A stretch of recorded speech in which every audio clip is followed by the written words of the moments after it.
So this is the Tehuritaua 404 V1. Just like the AC/DC, we have clamps which allow for adjusting the ama from the back and the front. Again, the back is the roll of the boat, right and left, and the front, if you adjust that up or down, that changes the pitch of the ama. So the nose of the ama will be more up or it'll be more down. More up puts less of the ama in the water. More down creates a bigger footprint, something more stable to lean on too. So we can adjust that from the front and the back. This boat, however, also has clamps for the yakus going into the boat. So when rigging this boat, we always recommend you put the yakus all the way into the very end. That's front and back, and that measurement will give you 39 inches from center to center in the front and 39.5 in the back. This is a 1/2 inch towed in, which is how the boat's designed to be rigged. From there, you can make adjustments by opening the clamp, and you can move it out or in as needed. The further in you put the ama, the lighter the ama will be. The further out you put it, the heavier it will feel. So now that we've finished the rigging, let's go ahead and take a look at the cockpit and some of the features we've added to it. So with basic maintenance of the boat, one thing to be aware of with the new clamp system is when you are traveling and you take your boat apart, you do not want the clamps flopping around. If you put those on your car and the car drives down the road and they vibrate, there's a chance the screws can come undone.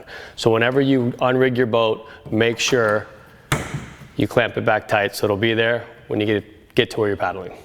All right, so this is your adjustable foot brace. It screws in, and it's pretty simple. You just unscrew it, screw pops out. There's one on each side. Unscrew it, screw pops out, and now you can adjust this forward or back as needed. On some models, we're gonna set the seat locked in, but on this particular model, this comes with an adjustable seat. So what I'm gonna do is I'm gonna lock in your foot brace, drop the screws in, and all you gotta do is just tighten them up. Drop in this screw, tighten it up. And now this foot brace comes with a strap. So in Olympic kayaking, we put our feet in and it allows us to pull and push. And what we're finding is there is somewhat of an advantage when you're sprinting to have a strap to help keep you locked in place. So this one comes with a foot strap and the adjustable foot brace, as well as the adjustable seat. This seat is a standard high back K1 seat, and so what happens is it really locks you in on the back. So it allows you to get great leg drive, but this seat is also adjustable. Now we have it set on 1.